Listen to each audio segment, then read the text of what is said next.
Friends, நான் உங்கள் நண்பன் குட்டி. கடலூரில் முதல் கடை ஆரம்பித்து 2வது கடை ஆரம்பிக்க போகிறோம். கேஸ் தட்டுப்பாடுனாலும் விறகடுப்பில் பிரியாணி கொடுக்குற காரணத்தினாலும் இன்னொரு தடவை அதிக ஆர்டருங்க. அதாவது நிறைய பேர் 20 கிலோ 30 கிலோ பிரியாணி தராங்க. அர்ஜெண்ட்டாக இந்த இடத்த நாங்கள் ரெடி பண்ணி பிரியாணி குடோனாக ஆரம்பிக்கிறோம்.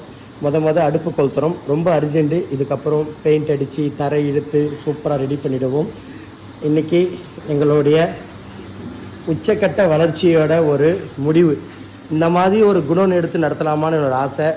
நடுசேகரண்ணா, எத்தனை ஆர்டர் வந்தாலும் நைட்டு 1 மணிக்கு கேட்டாலும் 200 கிலோ 300 கிலோ பிரியாணி கேட்டாலும் செஞ்சு தரோம். சரியாண்ணா? ஆமாண்ணா.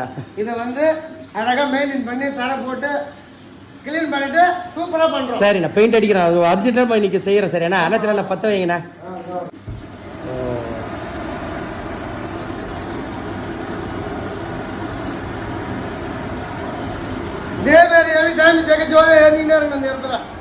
ஓகேண்ணா. கடலூர் மக்கள் அங்க ஆதரவு தரணும். அவங்க நாக்குக்கு ருசியா, அவங்க மனசுக்கு சந்தோஷ திருப்தியா நம்ம எல்லா உணவும் தரலானே. பிரியாணி மட்டும் கிடையாது, டிஃபனு, வெள்ளை சாதம், பட்டை சாதம், வெரைட்டி சாதம் எல்லாத்தையும் தரேண்ணே. சூப்பர்ண்ணே. ஓகே.